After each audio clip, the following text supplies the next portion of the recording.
It's better just to get full insurance. You're only getting a modest discount to go and get parts coverage. While it's fun and it's cool to talk about, the Betty Grable's legs and J-Lo's butt or whatever you might want to. That's the one I Those are remember. the headlines that people have had over the years, and that's fine and fun. But really, for comparable coverage, it's not always the best.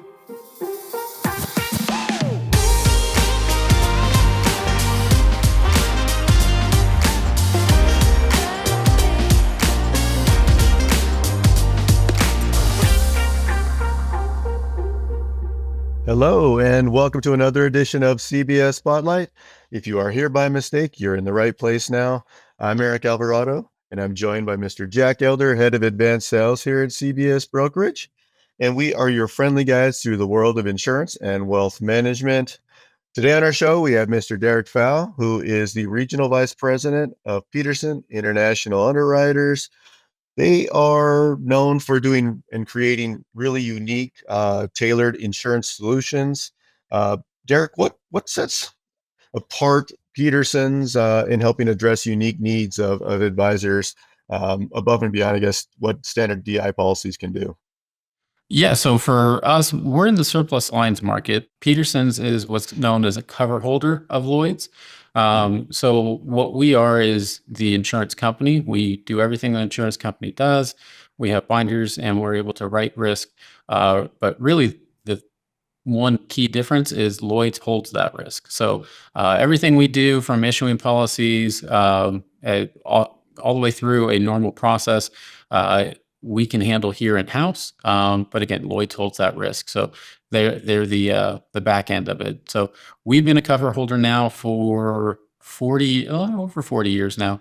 And are the longest in the personal and accident space, and the largest. So what we do is we supplement the domestic market. So anything the domestic market is our slogan here, is anything they can't or won't do, we're able to help. So if you really think of it as the disability or the standard market is more, they have their box of insurance solutions and they like to stay well within that box. They don't like to stray from that. So that's where someone like a surplus lines market, a Lloyd's cover holder, comes into play. We help on the DI side. So the DI side, if you really just think of it within that box that you get at the domestic market, anything that they would kick out or not let in, or is too high for their risk, that excess need is something that we would be able to handle. There's a lot of occupational risk that they just don't want any part of. So athletes, entertainers, pilots, we have our loss of license policy that is special for pilots. And it's a bit of a misnomer in that it's called loss of license. It's really attached to their FAA medical, because when their FAA medical is pulled, they're grounded. So they're those occupational risks, and some of those are, I don't see a lot of that. But there's YouTubers, there's influencers, there's 1099 employees. You can have all sorts of stuff that the domestics don't want really any part of. And that's something that you can absolutely send our way. And then what we see by and large, day in and day out, is impaired risk. You have clients that just are declined. So often advisors think, well, they were declined by multiple carriers and there's nothing we can do. Not always true. So that's the market that we see more often than not, is that impaired risk type of case. So those are the three main areas on the DI side that we fit into. When it comes to our life insurance, it's really more a contract indemnification policy. It's not true life insurance. So Lloyd's doesn't import life insurance, but what we're able to do is when there's a business contract that calls for life insurance and you're not able to get it through the domestic markets, it's something that we are able to indemnify that contract. So if it's calling for a benefit of X amount, but you can't get it, or you're going through full underwriting and it's just labor intensive and taking a long time, it's something that we can help in the short term, in that interim period. Or it's something that if you get a full declination, we can jump in there and just take care of that risk for you. So a few different areas that we fit in on the life insurance side of things. If those don't work out, we do have accidental death policies that we can do. And these days we're seeing a lot more interest on the kidnap and ransom side of things as people are traveling overseas in various high risk areas. And then lastly, we have our travel medical policy. So a lot of the abstract or periphery type of things that you might not normally see, but are definitely nice things for your agents to have when they're out there in the field. So you've had a diverse career path, including time in the U.S. Army and in the corporate world before transitioning to DI, which is how I really see Peterson's. It's like, you went through and gave us the entire range of solutions that you offer, but DI is your kind of primary. Right. How did your unique experience and background shape your approach to serving clients in the DI space? I really, I think the way it's helped the best is just in the relational aspect. So much of my background, I've been in different spaces with different people from all walks of life. And I don't know if it's maybe just a part of the DI market or maybe it's just because of how it's labeled. I don't know, but more often than not, DI is one of the few products that it really involves a lot of kind of storytelling and getting to Hmm. know your client. And it's not to say that storytelling is fantasy or fairy tale, but I just don't think that DI as a whole really is something that the common consumer understands all the time. I remember even first getting into the field itself, like I'm like, okay, DI, so isn't this kind of like a workman's comp or how does this work? Like, what is it? So on the income replacement side of things, like more often than not, it really takes someone to explain what it is and how it functions. And then when you see how it functions, it's like, oh, this is fantastic. Why isn't this a common thing that people have? So, I mean, you're required to get medical insurance and all these other things, but like, I, for me personally, I've had a heart surgery. So I've been on the doctor's table. I have a scar from Yikes. here to here. It's right here. Crazy. That's one of those things that I never thought that would happen to me. I'm never going to be that guy, but I had the insurance to take care of it, and I had the insurance to take care of the medical side, and the medical side was fine. But then when I'm at home and recovering and I'm not having that income come in, that's the part where it was like, oh, that got scary because even for an elimination period, waiting for that time frame for it to come in, it's something that you just don't really understand it until you're in it.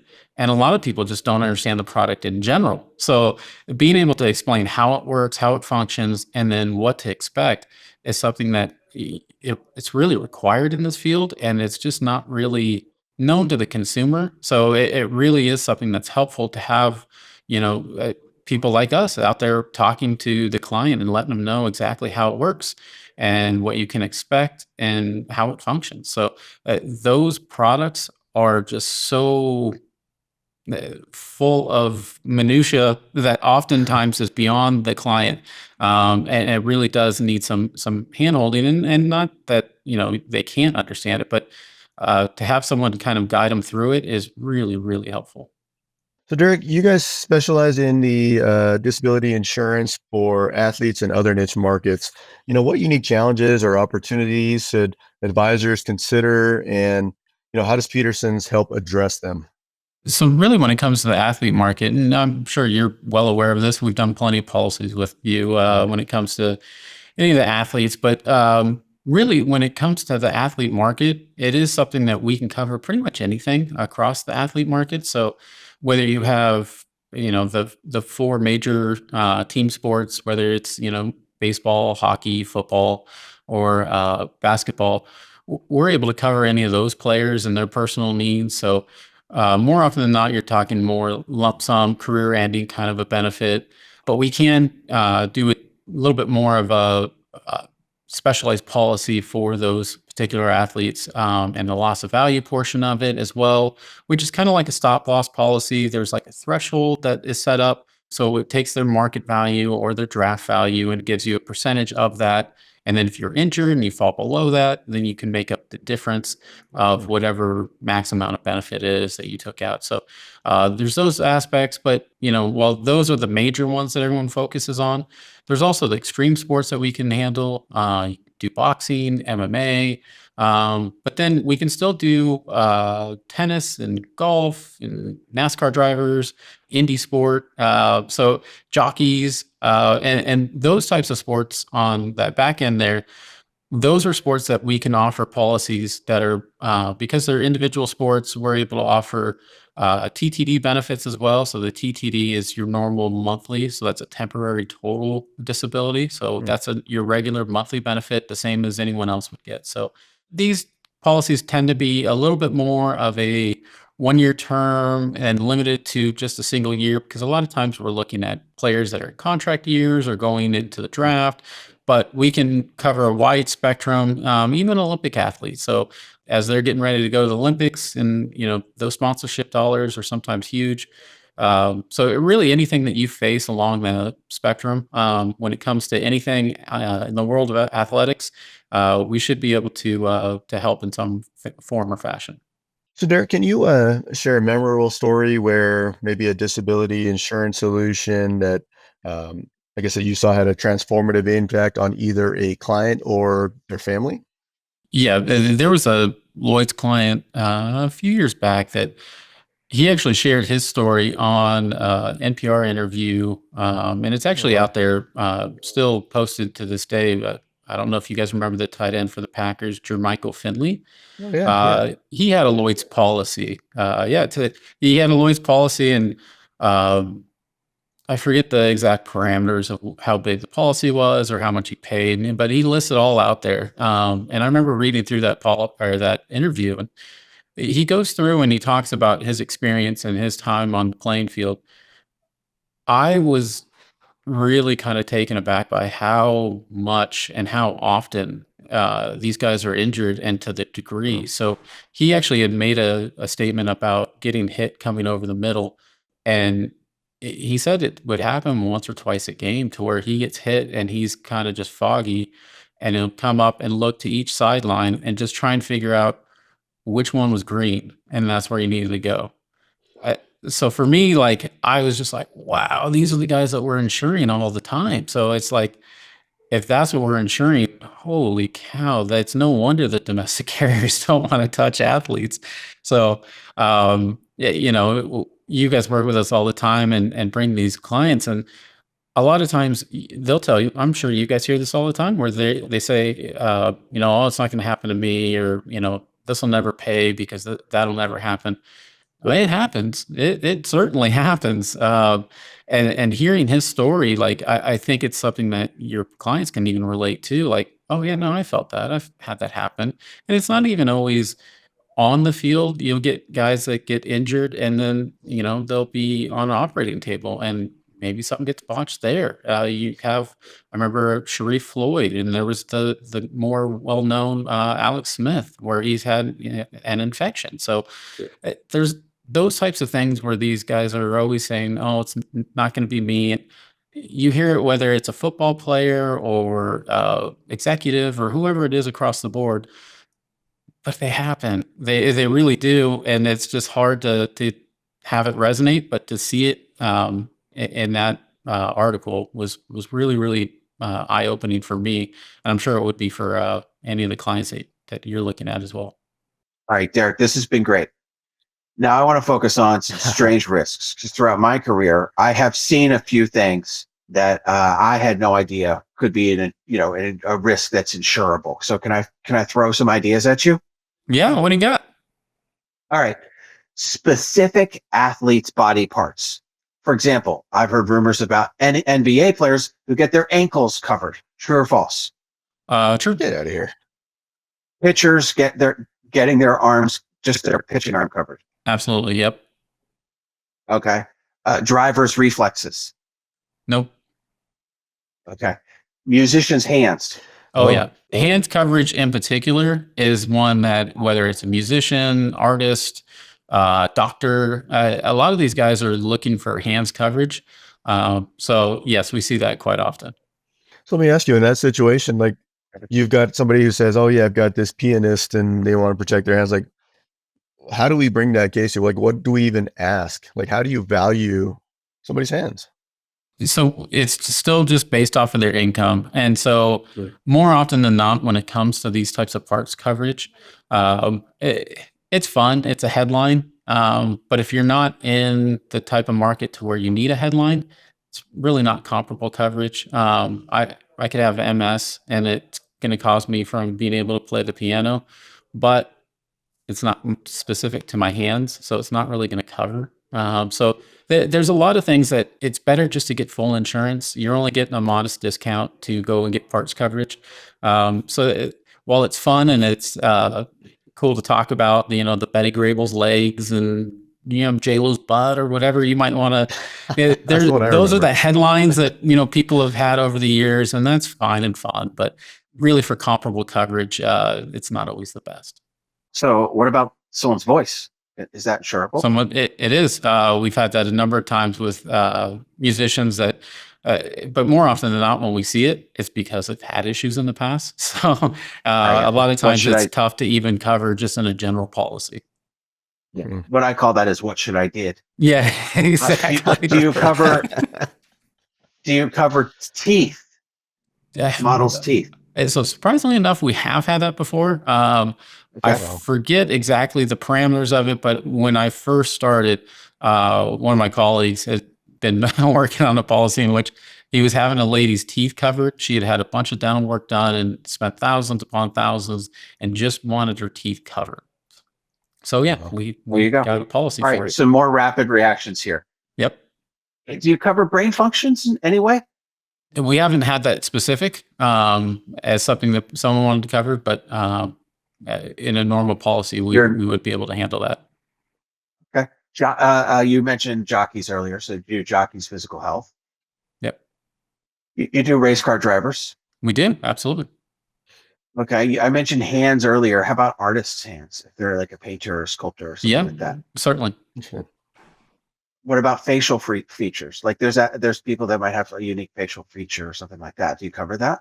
Oh, we would. So it depends on the type of coverage too. So if it's like an actor or actress, that's something that's covered. The disfigurement rider is added on to the star coverage. That's the name of that particular product. So star cover has disfigurement rider already added in, so it is covered. Wow. Okay.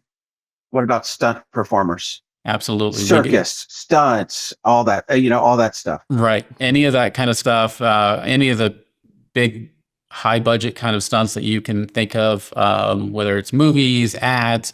We've had stuff where, a guy will be flying by on a wingsuit and have to grab a stationary object. I believe that was even for just a commercial. But we had a $1 million policy on a guy like that, where it's just, he's racing by and I mean, anything could go wrong, but some of those guys, the Red Bull type flyers and wingsuit and all those guys, they're fantastic at what they do. Yeah. So one question I get, I know with like team sports, sometimes the domestic marketplace won't touch, more than one player on a team or something like that. So it makes it hard to get coverage. In this situation, say you're covering the Red Bull team or whatever, is there a limitation? Would you guys only cover like Pastrana and you wouldn't cover some of the other guys because, it's such a collective risk? It's a traded risk. Yeah. No, not necessarily. It really would be more associated to what they're earning. So if their income warrants it, then we can definitely look at it. Typically, we get limited around 100,000 or higher in income for athletes. So if they're making more than that, we shouldn't have an issue with it.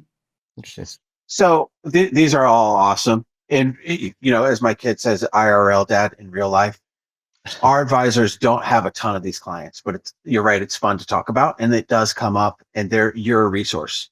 Mm-hmm. But what's the main time they should be considering the excess DI market? The main time they should consider excess DI. So it really is the individual risk and you see a cap or they say, we're limited to X amount, that's PIU, send it. That if they say declination, send it here. As they say, we don't cover that occupation. Anytime you hear a no or it's capped, that means there's more that can be done. And that's when you send it to the team at CBS and they're going to get you covered because they have a resource for you. So when it comes right down to it, anytime the domestics can't or won't, that's our tagline. And that's where we can come into play. Derrick, this has been great, super informative, and hopefully the folks out there listening found some opportunities or maybe got their brains moving a little bit about some ideas on how they can help additional clients that maybe they just didn't think there was a solution for, or didn't realize might even be an issue. So we thank you for that. And if you are out there and you have these types of clients, get a hold of CBS. We will, get you in contact with Derrick and make sure that your clients get taken care of. Outside of that, hopefully this has been helpful. We appreciate you dropping by here at CBS Spotlight. And don't forget to like and subscribe, and we will see you on the next episode. Thanks again, Derrick. Appreciate your time.